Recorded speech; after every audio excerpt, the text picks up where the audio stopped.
Pozdravljeni v oddaji Pogled nazaj. Tokrat smo se s stolnim župnikom Primožem Krečičem pogovarjali o zgodovini koprske škofije. Škofija Koper je ena izmed 6 škofij v Sloveniji. Njeni začetki sicer segajo že v 6. stoletje, vendar je bila v današnjem obsegu ponovno ustanovljena leta 1977, saj je bilo mogoče meje škofij dokončno urediti šele po sprejetju meddržavnega sporazuma med Italijo in Jugoslavijo, ki je bil podpisan leta 1975 v Osimu in ratificiran 2 leti kasneje.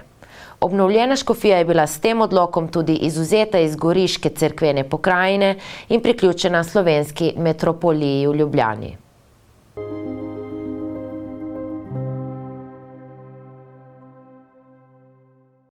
Dober dan, z nami v studiu je gospod Primož Krečič, stolni župnik. Lepo pozdravljeni. Pozdravljeni. Danes se bomo pogovarjali o zgodovini koprske škofije.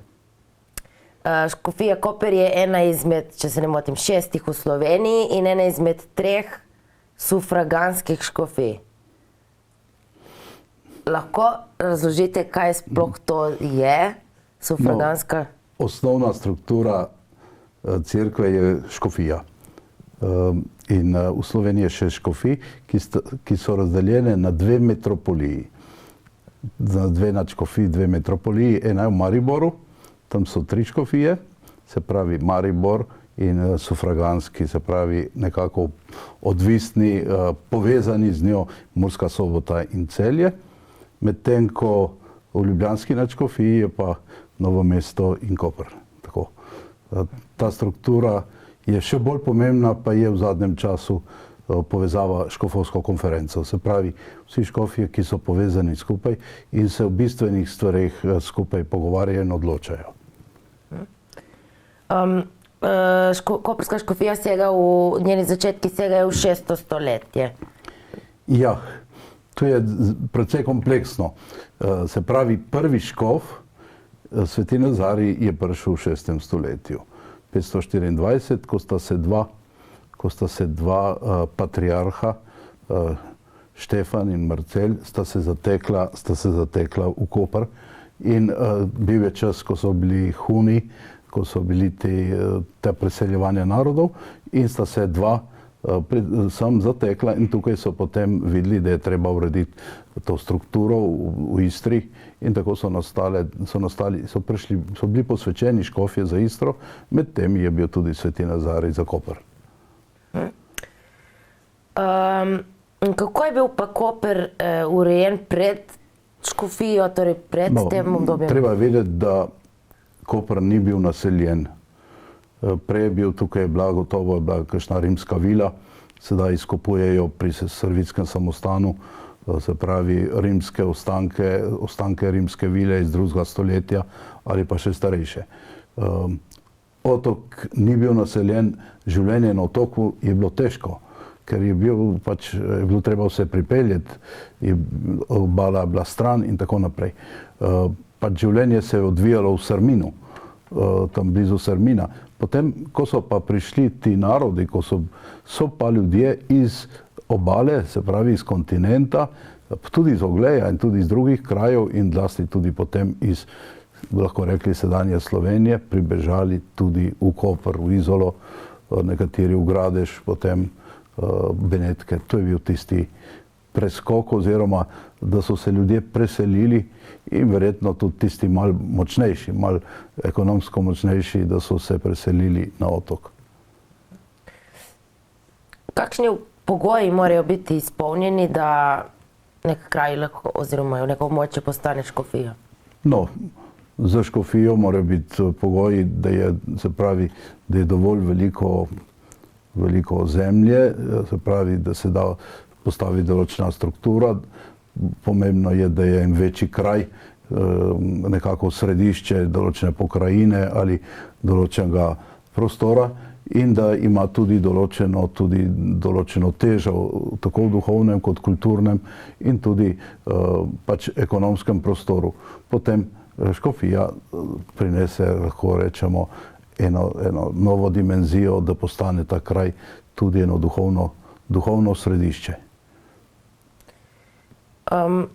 Kateri so bili najpomembnejši koprski škofi? Ja, nekateri pač spostavljajo Vergerija. Je bil gotovo velik humanist, velik znanstvenik, lahko rečemo, razgledan človek, opravljal je pomembne službe, tudi v službi papeža. Mislim, da so recimo tudi drugi zelo oblikovali koprsko zgodovino. Tudi recimo Absalom, ki je postavil tukaj eno strukturo okrog Kopra, recimo svetniški škof, recimo posvetil cerkev v Šmarjah, v Pomjanu, v Dekanih, potem tudi Jernej Pola, potem Asonika, veliki škof je 14., 15. in 16. stoletja. Zlasti 16. stoletje je bilo najbolj cvetoče v koprski zgodovini. In sploh te obdobja, ki so bila na nek način težka za zgodovino Evrope, so bila tukaj za naš otok in tudi za našo cerkev in naše mesto zelo bogata in lepa. S čim povezujete to? Zakaj po vašem? Ja, to je bil čas, ko se je tukaj ogromno dogajalo. Gotovo Koper je imel središče, se pravi središčno vlogo v Istri, potem Sov. Vsa ta komunikacija z Benetkami. Benetke so recimo takrat še cvetele in trgovina. Tudi bitka pri Lepantu, ker je bil Koper v središču, koprska galeja v središču te bitke. Vse te stvari so postavile Koper, lahko rečemo, na zemljevid tedanje Evrope. Iz Kopra je šel tudi papeški tajnik, recimo, pa tudi druge velike osebnosti, Santorio, Carpaccio. Vse, kar je velikega, kar je presežnega v naši zgodovini, je dejansko iz tega časa. Kako je razdeljeno ozemlje škofije oziroma škofija? No, zdaj treba vedeti, da je bila stara koprska škofija bila tukaj med Rižano in Dragonjo in še nekateri drugi kraji. Potem pa se je ta pač nekaj časa bila združena s Trstom, potem se pa je škofija po drugi svetovni vojni je nekako povezala in razširila na ves del slovenskega primorja, se pravi od Triglava pa do Sečovelj, lahko rečemo. In tukaj je sedaj 11 dekanij, ki so bile prej v štirih škofijah in se je zdaj združilo ves ta prostor prvič enotno skupaj, čeprav so nekateri naši recimo tudi ostali še v Italiji, recimo beneški Slovenci, goriški Slovenci, tržaški Slovenci, vendar ta glavni prostor, jedro recimo te primorske, ki je tudi pod fašizmom tako trpela, če izpostavim lahko to, je sedanja koprska škofija. Kakšen je pa razpored cerkva v koprski škofiji? Kako jih delimo? Ali jih delimo? Cerkva, tu so pač dekanije, so nekatere bolj pomembna središča, recimo od Kobarida do Tolmina, Nove Gorice, Šempetra, potem recimo Ajdovščine, Sežane, Kopra, Idrije, Ilirske Bistrice, Dekanov, to so dekanijska središča. Potem so pa gotovo tudi nekatere bolj izpostavljene cerkve, recimo Sveta Gora, romarsko središče, v Novi Gorici konkatedrala, potem Lok pri Vipavi in pa morda še kakšna druga cerkev. V Kopru pa je gotovo poznamo pa tudi veliko število cerkva tudi v samem mestu Koper. Je koprska škofija kontinuirano delovala čez celo svojo zgodovino ali Glejte, že na začetku je bil najprej škof Nazari, potem je bil njegov naslednik, šele čez nekaj časa je potem prišel škof Janez, potem dolgo časa ni bilo nič in se je potem vsa struktura po letu 1100, ko je koprska komuna zaživela, se pravi, ko je Koper rabil tudi podporo, tudi te crkveno podporo, je potem tudi bil je papež Aleksander III. In Benečani, da so dali dovolj sredstev, da je lahko zaživela škofija. Prej je bila povezana s Trstom, potem pa je kar recimo vse do Da Ponteja, Bonifacija da Ponteja, to je 1813 ali pa še malo več, vse do tedaj so bili ti veliki škofje in je struktura živela in rasla. In če se ne motim, v času Avstro-Ogrske je bila ukinjena. Koprska škofija ni bila nikoli ukinjena. Recimo so bile ukinjene druge škofije, recimo Pičanska, Novigrad in tako. Medtem koprska nikoli ni bila ukinjena. Tržaški škof se je vedno imenoval tržaško-koprski škof. Tako da je bila, lahko rečemo, pridružena v času Avstrije. Zanimivo je, da je avstrijski cesar stopil v našo stolnico leta 1816. 13 so nekako pridružili tudi Istro in ta del Beneške republike so pridružili Avstriji in takrat je pač prišel Franc I. in je tudi nekako vzel to posest. Koprska škofija je takrat nekako bila pridružena Tržaški in to je živela, tukaj je bilo to življenje do konca druge svetovne vojne. Kako je izgledalo ozemlje, to ste mi že malček povedali, nekoč, danes je koprska škofija precej večja, kot je bilo njeno ozemlje nekoč. Mogoče za primerjavo. Ja, nikoli ni bila tako velika koprska škofija, kot je zdaj. Tudi Koper je dejansko prav škofijo pokazal, da je središče tega prostora, Primorske. Radio Koper in škofija Koper, to sta dve stvari, ki lahko povezujeta so Primorsko. Bila mišljena tudi univerza, zato se imenuje Univerza na Primorskem, pa je recimo bolj lokalizirana tukaj na obali. Gotovo, razširila se je škofija, se razširila na dele, pač primorske, nekaj dekanij oziroma ena dekanija sedaj iz Reške škofije, potem dve dekaniji, se pravi iz Tržaške, potem iz Goriške. Tako da so iz vseh teh dekanij, vseh teh škofij, iz 4 delov se je zdaj oblikovala ena škofija, eno zaokroženo področje, kajti vedno se nekako sledi tudi državnim mejam.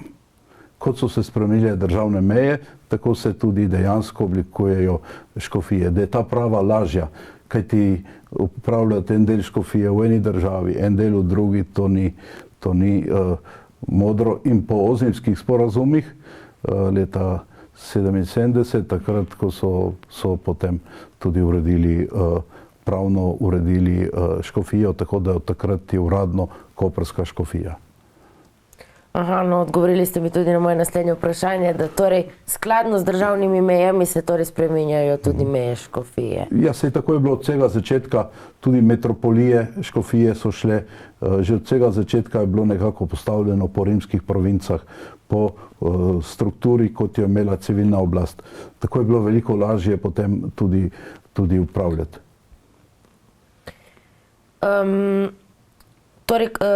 Torej združitev koprske in tržaške škofije je torej v bistvu že v času Avstro-Ogrske se je začelo in do druge svetovne vojne. Ja, prej je bila tudi že nekaj časa, ker tudi na začetku pač koprska škofija samostojno, dokler ni imela svojih sredstev, ni mogla zaživeti, ker je treba pač so strukturo upravno tudi postaviti in tako naprej. Potem pa od leta 1830 pa do druge svetovne vojne je bila združena, povezana s tržaško škofijo. In tržaški škof je bil tržaško-koprski škof. In kaj pa potem, po drugi svetovni vojni? Po drugi svetovni vojni pa so leta 1964 so postavili apostolskega administratorja za slovensko primorje, to je bil Janez Jenko, ki je nekako združil vse te dele ostalih škofij in potem dejansko pripravil ustanovitev samostojne škofije, ki se je zgodila po ozimskih sporazumih. In kako potem delujete duhovniki v škofiji, kako se povezujete, kako komunicirate? Problem koprske škofije je, ker je središče na koncu. Med Bovcem in Koprom vemo, kakšna je razdalja in za vožnjo potrebuješ 3 ure.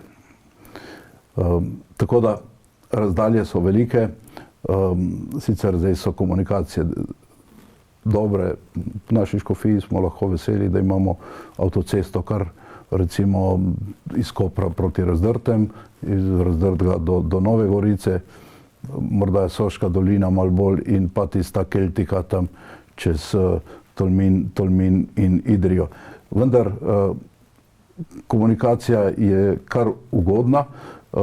Povezujemo se tako, da imamo pač to normalno strukturo, dekane, ki dejansko vodimo sestanke duhovnikov, povezujemo duhovnike in potem tudi še druge svete, ki tukaj sodelujejo in da struktura teče. Tako kot je tekla tudi za časa pandemije, smo ostali povezani prav na osnovi te strukture.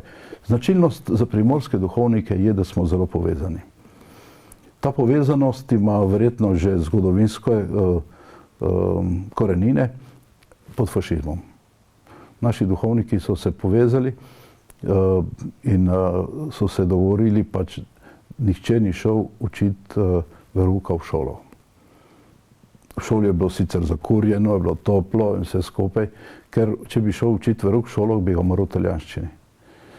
Je bilo pa z Vatikanskim sporazumom, takrat konkordatom, je bilo dovoljeno, da se lahko znotraj cerkve pač odvijajo stvari tudi v narodnem jeziku. In tako so vsi naši duhovniki pod fašizmom dejansko učili naše ljudi pisati in brati pri verouku.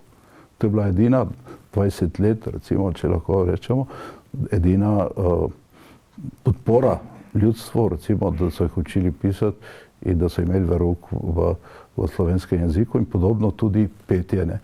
Zato je na Primorskem petje tako razvito.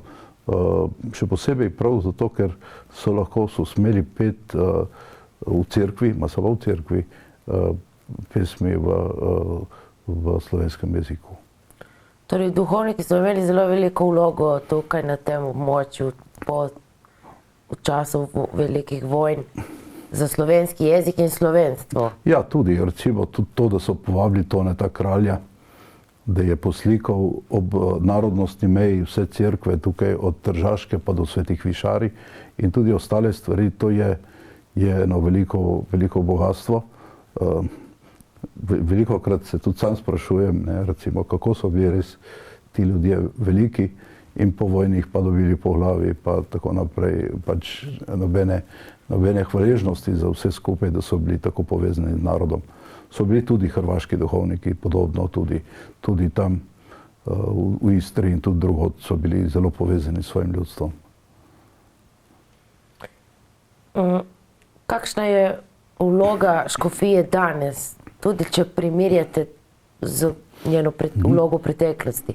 No, vloga škofije je bila recimo različna v različnih obdobjih. Je bila bolj upravna struktura, potem tudi državna oblast, recimo v Avstriji ali pa pod Benetkami je bila zelo povezana tudi s cerkvijo. Cerkev je bila sestavni del družbe. No, po vojni je prišlo do ločitve med cerkvijo in državo, pač tudi to obdobje preganjanja je bilo tudi tukaj, tudi pri nas na Primorskem, žal. Nekateri duhovniki so tudi umrli. Recimo na Primorskem najbolj tak znan je Filip Trčelj, ki je bil najbolj preganjan od fašistov. Kopru je preživel najbolj krut fašistični zapor. Potem je bil konfiniran dol v Italijo, Campobasso. Ko je potem pobegnil pred fašisti v Slovenijo, takrat v Jugoslavijo, potem so ga tam Italijani, potem še Nemci in na koncu so ga umorili pač Oznovci oziroma ta povojna oblast. Mislim, to je ena taka tragika recimo ljudi, ampak ko se postaviš za narod, ko si blizu ljudstvu, moraš tvegati vse in se mi zdi, da je to bil en tak doprinos. Škofija danes ima, mislim, da ima lep odnos tukaj v tem prostoru, še posebej v zadnjem času se mi zdi, da je eno lepo sodelovanje. Pripravili smo ta medreligijski forum lansko leto, letos 1500 let Koper-Kapodistrija ob prihodu svetega Nazarja v Koper. Vse, kar se dogovorimo, drži. Eno sodelovanje tako z občino, kot tudi z drugimi ustanovami. Smo imeli na obisku dvakrat predsednika Pahorja, potem sedanjo predsednico, različne druge predsednike vlad, pa ministre. Tako da je eno sodelovanje, še posebej, kar se tiče kulturne dediščine in pa tudi pač vračanja umetnin in pa tudi glede samega tega prostora, na katerem živimo, na katerem je treba sobivati. Smo ljudje različnih kultur, različnih prepričanj in več kot je tega sodelovanja, veliko lažje je živeti. Kako je pa v preteklosti bilo delovati kot duhovnik v primerjavi z danes? To je težko vprašanje. V preteklosti so bile različna obdobja. Spregovoril sem o obdobju pod fašizmom. Gotovo, da v preteklosti je bil v določenih okoljih, še posebej pod Avstrijo, so imeli duhovniki tudi veliko državno vlogo. Jožef II. In tudi je nekako postavil duhovnike za državne uradnike. In zato so bili gospodje. Tukaj na obali reči gospod je malo čudno. Ker tukaj je bila ena drugačno razpoloženje do duhovnika, ki ni imel tukaj ni imel, vsaj v zgodovini, ni imel te državne vloge. Duhovnik je bil z ljudstvom in se mi zdi, da tudi sedaj v Kopru ali pa tudi v teh krajih, da so duhovniki zelo blizu ljudstvu. In se mi zdi, da to je velikega pomena, da smo si blizu, da čutimo v veselju in v žalosti. Ko so težke trenutki, ko se dobimo na pokopališču in jočemo, ali pa ko proslavljamo 2 olimpijski medalji ali pa naredimo procesijo svetega Nazarja. Se mi zdi, da te stvari tečejo vzporedno in se mi zdi, da tudi v prihodnje se bomo morali in zlasti se bodo morali tudi duhovniki še bolj zavedati svoje vloge, da so blizu ljudstvu v tem času enega razkroja vsega. Vse živimo v blagostanju, nobemu nič ne manjka, ampak vidimo, da nekako nam življenje polzi iz rok. Vloga duhovnika, nekako ga vidim kot po eni strani kot božjega človeka, ki ima svetinje, ki ima povezavo z tistim svetim Božjim. Potem druga stvar, človeka, ki ima veliko srce in čuti ljudi, zlasti ljudi v stiski. In tretja stvar pa tudi kot človeka preroka, ki si upa povedati tisto, kar si drugi ne upajo. Zlasti glede morale, glede prihodnosti in glede življenja. Tako nekako v teh 3 koordinatah bi ga ocenil, predstavil, je pa to zelo težko za današnje mlade. Saj to ravno razmišljam. Se vam zdi, da ljudje danes še tako potrebujejo oziroma se iščejo te nauke oziroma... Ja. Ljudje iščejo, ampak iščejo bolj na privaten način. iščejo tudi v različnih duhovnostih, pa iščejo tudi v smeri krščanstva. Vsako leto imamo po 15, tudi če več katehumenov, odraslih ljudi, ki se dajo krstiti tukaj na obali. To iskanje je poslušanje, prav gotovo, da je. Je pa bolj, kot sem prej omenil, se pravi bolj privatno, bolj na tej ravni, ne toliko na skupnostni. Prihaja en čas, ki bo, po mojem, bo bolj težak in bo zahteval eno večjo pomoč, opredelitev, tudi to preroškost. Jaz se zelo sprašujem, mislim, kako bodo zlasti ti mlajši duhovniki, ki so pač zrasti v foteljih ob svojih mamicah, kako bodo sposobni, recimo, biti tudi duhovni voditelji ljudstva, ne? Pokazati poti, spodbujati, iti naprej, ko se ljudem nič ne ljubi, ko bežijo v odklope, ko je dejansko vse skupaj nekako pregreto, če lahko to rečemo. In obenem toliko dobrega, toliko lepih stvari. Tako da pot bo šla naprej, bo šla pa na drugačen način. Tudi v enem večjem sodelovanju z pravoslavnimi in tudi z muslimani.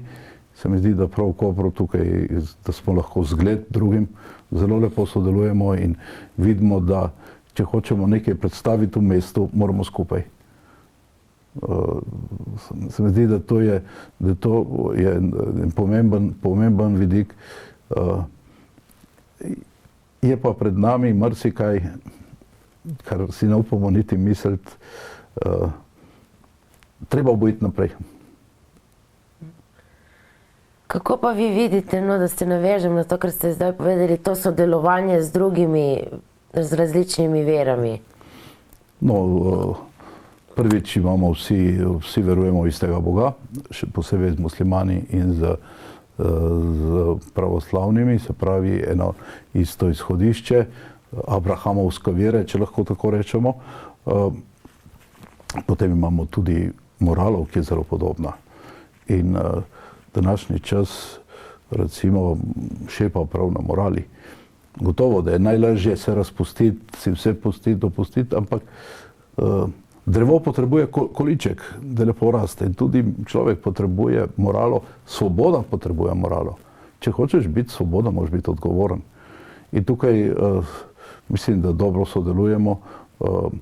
Smo se srečali vsi duhovniki obeh dekanij, dekanske in koprske, z predstavniki Makedonske pravoslavne cerkve in Srpske pravoslavne cerkve in z obema imamoma. Tako da gledamo, da se vsako leto srečamo prijateljsko, da imamo tudi odnose. Prišli so tudi na slavnost svetega Nazarija. Gotovo, da je še posebej vse skupaj tudi blagoslov Novih Orgelj takrat bil, ko smo se tudi zopet povezali in tudi za naprej pač načrtujemo forum tudi za drugo leto, ki bo morda še širši, kot je bil lansko leto, in pa to sodelovanje pri konkretnih stvareh, recimo vprašanje življenja, vprašanje tudi ustvarjanja enega pozitivnega vzdušja, enega upanja in tudi boj proti mnogim težavam, ki jih imamo v tem prostoru. Ne. Koliko ima koprska škofija avtonomije? Torej, kako sodelujete z državo in kako z lokalno oblastjo? Kako to poteka? No, avtonomija je velika. Vsaka škofija je samostojna. Svoj žiroračun, finance in pač vsakih 4-5 let je recimo nekako škofje obiščejo papeža in predstavijo Vatikanu tudi svoje delovanje. Potem pa sama škofija na svojem področju je zelo avtonomna. Lahko se poveže, določene stvari skupaj naredijo škofovsko konferenco, ampak ni nujno. Ima lahko svoje programe, Odvisno od tega, kako se pač v določeni škofiji odločijo. Na svojem področju je zelo, zelo avtonomna. To je struktura, ki bi bila lahko še kje druge uporabna. Recimo lahko rečemo na nek način, kot so bila včasih mesta. Ko je bilo mesto, to so bila ta svobodna mesta, ki so bila zelo avtonomna. In škofija je tako avtonomna, potem ima pa gotovo svojo strukturo, to so dekanije in župnije, ki pa delujejo, se pravi, v okviru škofije. Tudi v župnijah imamo, se pravi, svojo strukturo, ki je pa nekako, ki jo kontrolira škofija, da ne bi se zaplezali ne v financah ali pa tudi v kakšnih drugih stvareh. Kako pa je, kakšen je pa danes interes za duhovniški poklic v primerjavi z nekoč? Jaz si predstavljam, da verjetno je manj, čeprav nisem več prepričana po pogovoru z vami, da je manj interesa. Glejte, gotovo, da je manjši. Prvič je manj otrok, drugič so manjše družine. Tretjič je, človek rekel, ta podoba duhovnika je biti nekako na robu družbe. Da v bistvu nisi nič in vendar si zelo veliko. Zlasti mladi ljudje so ziheraši. Zrasli so na divanu, na gotovo, in tak poklic, kjer moraš veliko tvegati, jim ni, se ga bojijo. Včasih je bil duhovnik spoštovan, je imel veliko hišo, je imel kakšne služabnike, tudi ekonomsko preskrbljen. Danes mi živimo na robu, tako kot pač na minimalnih financah. Ampak prav to se mi zdi, da nas dela, da smo še bolj lahko blizu ljudem. Kajti, če bi imeli, recimo po drugih državah imajo plačo, v Italiji imajo plačo, na Hrvaškem imajo plačo, v Avstriji, Nemčiji, povsod imajo plačo, pri nas živimo pač od darov vernikov. Ampak se da tudi tukaj živeti. Moraš pa biti zato se moraš odločiti. In tvegati to varstvo, potem pa kakšno vlogo boš imel v družbi, ni odvisno samo od tvojega, se pravi, poklica, statusa, ampak veliko tudi od tega, kako ti deluješ, kakšen si. In zato so tudi take razlike. Ponekod so žive župnije in tudi je recimo duhovnik sredi dogajanja, ponekod se nekako umakne. Gotovo, da je pomembna tudi duhovnost, je potrebna tudi molitev in tako naprej, ampak vseeno tisti pameten stik z ljudmi je zelo pomemben. In ta nastane z stiki, z eno odprtostjo, z naklonjenostjo, čeprav gotovo, da mora biti tudi jasne koordinate, da vemo, kaj hočemo in kdo smo. Mogoče še vprašanje, se vam zdi celibat nujen ali za duhovnika, ali bi lahko imel družino? No, pač to je izbira cerkve. Izbira cerkve, kajti imamo poročene, tudi v katoliški cerkvi imamo poročene duhovnike, to so duhovniki vzhodnega obreda in so katoličani, ki so poročeni, potem podobno kot pri pravoslavcih. Latinska tradicija je pač zaradi zgodovinskih dejstev in tako naprej šla v tem, da je katoliška cerkev zahtevala celibat za vse duhovnike. Pač to je bila tradicija, zaenkrat se ta tradicija ohranja, ima velike prednosti, ima pa tudi svoje težave. Mislim, da sedaj še ni zrel čas za kakšno spremembo tukaj. Je pa pač to izbira. Ni to zdaj neka dogma, je izbira. Se bo videl, kaj bo čas prinesel. Kako vi vidite, če se zdaj ozremo malo v prihodnost, vlogo škofije in duhovniškega poklica vnaprej, bo njegova vloga večja, vedno manjša zaradi vedno večjega individualizma ljudi in ker vse se v zasebnost? No, jaz mislim, da bo v prihodnosti, da bodo imele recimo, da bodo v župnijah večjo vlogo prevzeli laiki. In da bo duhovnik dejansko bolj misionar. Ko pride, posveti, blagoslovi, mašuje in gre naprej. Večjo, in to bo tudi, se mi zdi, po eni strani dalo tudi ljudem več te odgovornosti za svoj lokalni prostor. Bo pa prav gotovo tudi vloga duhovnika, lahko bi rekel, večja celo od današnje. In tudi škofije, kajti, če bomo hoteli preživeti, bomo morali skupaj delati in ne skrbeti samo za materialne stvari, ampak tudi za kulturne in duhovne, za človeškost, zlasti za vse tisto, kjer sedaj tako škripa. Če pogledamo, gledajte, cele generacije, toliko procentov od generacij ljudi se zapleza tam do 30 leta. Se zapleza in so recimo brezposelni, tudi ne ustvarjajo družine, ne ustvarjajo življenja. Tu so vprašanja. Svet ni tako lahek, življenje ni tako lahko, kot si mislimo. Tudi psihologija lahko pomaga, druge vede, pa tudi duhovnost. In se mi zdi, da pa tudi ena skupnost, ena živa skupnost, drug z drugim. Bodo pa te koordinate bodo drugačne, kot so zdaj.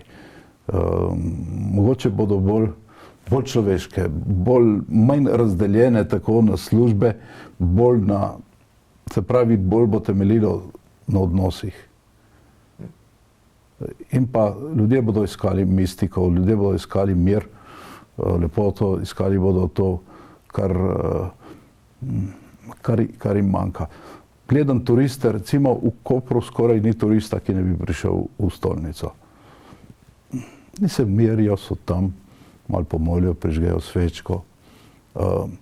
Kaj hočem reči, tudi ob turizmu, tudi drugače rabimo tudi to dimenzijo življenja.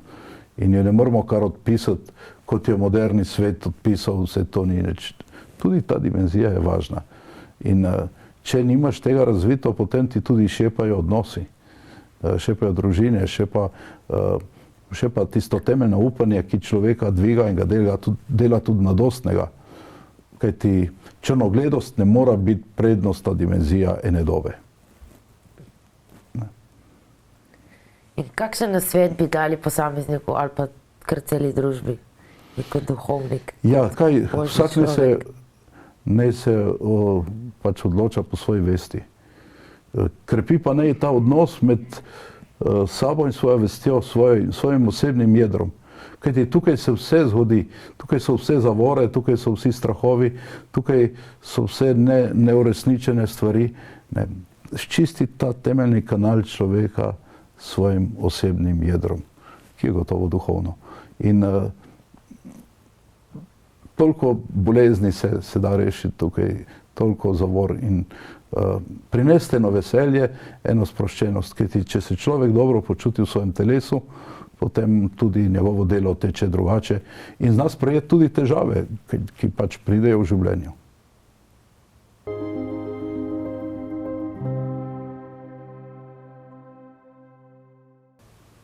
Hvala za vašo pozornost in lep pozdrav.